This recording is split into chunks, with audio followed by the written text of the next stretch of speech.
Hello guys! Welcome back to my channel, Bicolano sa Norway. Ngayon po ay ipapakita ko sa inyo kung paano po bubibihisa ng ating mga baby boy. Sabi kasi winter time ngayon, ipapakita ko sa inyo kung ano yung tamang damit para hindi lamigin ang ating mga kiddos papunta ng school nila. Yan po, titingnan po natin. So ito na guys yung unang isusuot natin. Ito yung pang-ilalim. Mainit na damit na pang ilalim ito kasi negative 13 ngayon. Ito muna ang isusuot ko. Yan na.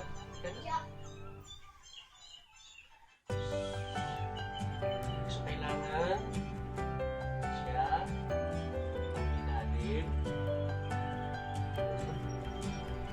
So kailangan bigyan siya ng cellphone habang dinadamitan para hindi magulo. Yan ang mga technique natin ngayon. Bata. Okay. Okay ka lang lang? Yeah. So, sunod natin ilalagay ang medyas para pag nilagay natin hindi siya magbuksan. Kailangan yung medyas naka ano siya dito, nakapasok siya. You guys. Magmagay ka sa kanila. Hello guys. Bitawan Today mo. we're playing my channel. What's the name of your channel, baby? And Salon. Sa Or wait. Norway.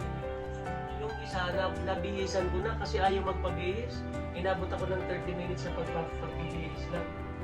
Kaya ganito Remember kahirap. my dad was doing it faster and faster. Yeah. Just button first, just slow. And now stick.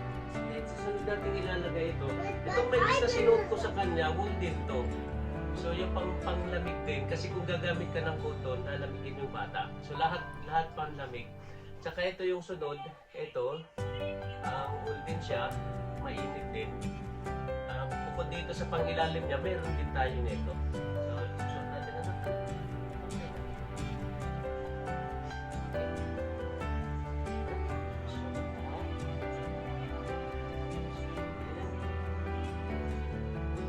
Ganito dito sa bansa. Yung kasi nasa trabaho si Mrs. Ako maghahatid, ako magbibihis, ako lahat sa mga bata.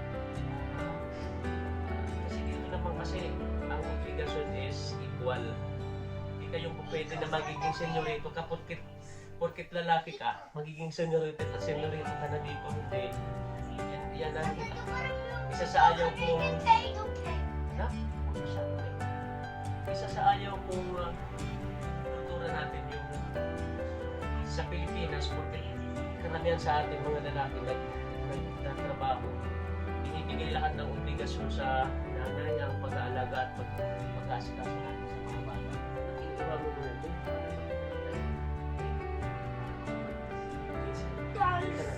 So ito, wool pa rin to, pang ilalim niya, lahat ito pa malamig.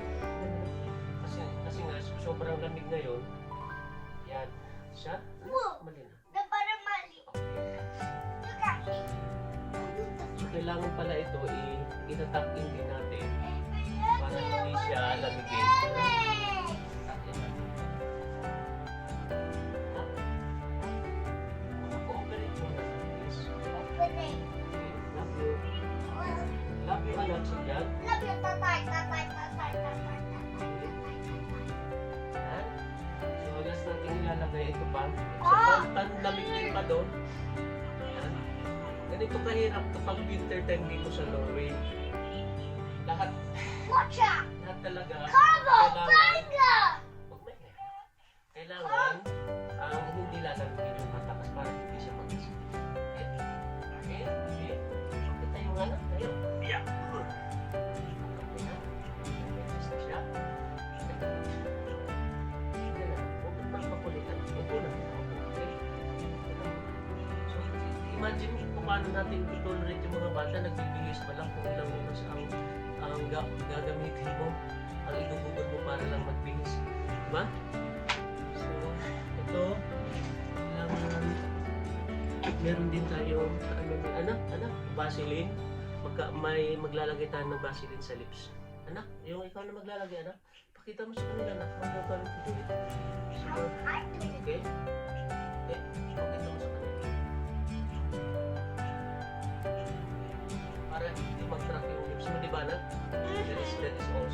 ka sa? Wait. Okay. Thank you. Okay. So, after that, ikukum natin ang kanyang hair. What a jet.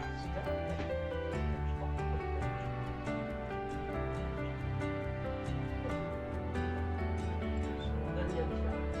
Gusto ko lang i-share sa inyo. Actually, para kung titingnan ko, mabilis lang, no? Pero, ang Tatay, hirap. what's the color of the camel? Kaya saludo ko sa mga nanay, lalo sa dyan sa Tatay, Pilipinas. what's the color of the camel? Lahat ng Tatay, what's the color of the camel? big and also brown, di ba? So, ganito ka But I hirap have kung the magdalaga ng feet, bata. Tatay. Kaya, I have the feet. yung ginabasta-basta ang pagiging housewife na para sa lalaki. Look, Tatay. Kapag nabigyan mo na sila ng pera, Look, Tatay, I have bahala na the kayo, feet. See, budget, Tatay, I magdalaga ng I bata. don't have feet. Para mahirap po. I don't have feet. Okay? Yellow. Also, meron ako ditong cologne, may bumili ko sa Pilipinas. Brown. Ito yung, sa Pilipinas to, ito yung Green bench na rainbow. baby cologne. So, lalagyan din natin yan. Para laging mabango. Dahil sabi nga ng mga nagbabantay dito, ba't daw ang mga karamihan sa mga Pilipino mababango? Kasi sila nga hindi nagtutulog. Ganun na. Na? And then, ito yung jacket. Ha? Ito yung jacket niya. Brown. Anak. Ito yung jacket niya. Pati anak, buso na natin anak. Susuot na natin anak. Para pakita natin sa kanila anak yung pagbibihis natin sa kanila. Para I naman. don't have it. Meron silang idea. Iba, di ba anak? Kick, kick, kick. Ito yung jacket. Winter jacket din siya. Please.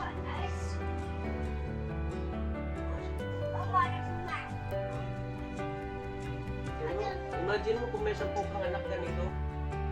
Ibigis ka palang mula ka na. Hirap din na medyo masaya. Medyo na lang. Okay, tapos ito, Bye-bye, may kailan to, guys! meron siya nito, tinatawag ditong handsker or water dito sa Norway. Lalagyan natin. Ano?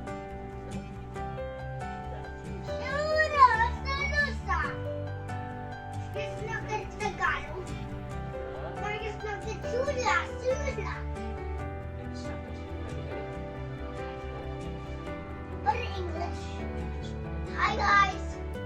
So dapat, matapos ito, dito sa ano niya. Kailangan Kailangan meron, ito yung mga ginagamit ngayon kapag masyado malamig, kailangan mahaba ito patikap kasi kahit yung leg niya, ay yung ano leeg niya, yung leeg, pwede siyang matakpan.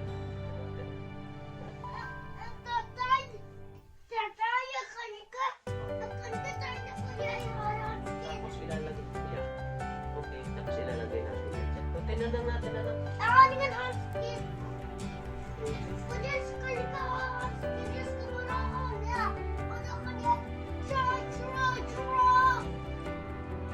So, pwede mo, tingnan pati-pati, pakita sa okay.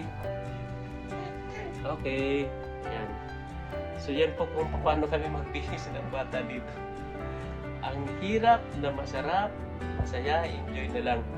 Ano po? So, mamaya, ang ihatid ko na sila sa baba, sa Barnehage. Ayan.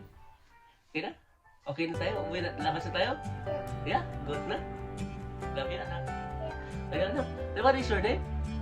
What is your name? Cedric? Yeah? Where do you live, baby? Where do you live? Where do you live, baby? Where do you live? Antarctica, Yeah? Where do you live, baby? Norway. Okay, live in Norway. Baby, what is your name, baby? What? What do you want to be? Pilot. Bye. Very good, anak. Love you. Cedric will para Kiss tatay. Kiss tatay. painting. Kiss si tatay. Sid, si tatay Sid. Kiss mo tatay Sid. Dali na Sid. Tatay Sid, dali. Kiss tatay Sid. Dali na Sid. Sid ka. Kiss tatay. Dali. Kiss tatay. Come na. Come na. Kiss si tatay. Dali. Kiss na tatay. Come na. Love you. Love you. Ayan. Yan. Not that good. Tinutulungan niya ang kanyang small baby. Yung baby boy niya. Okay. Very good si Kuya. Love you, Kuya. The last one.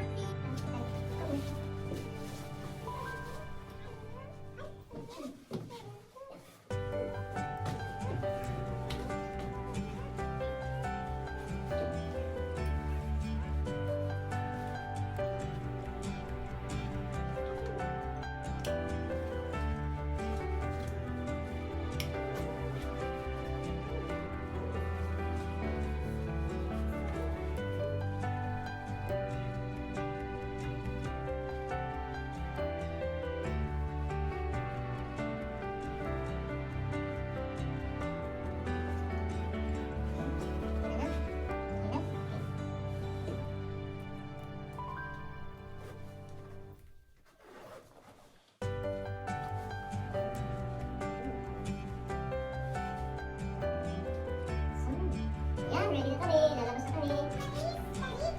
Ganito ang ginagawa ko yung parang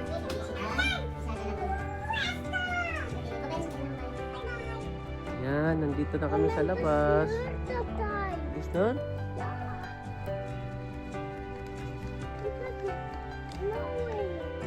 Sige.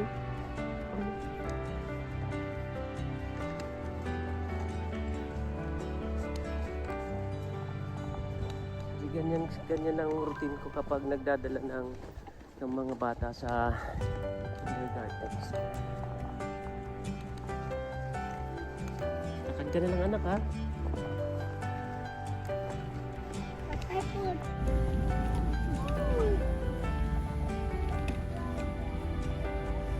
Ano na ko? Dito anak.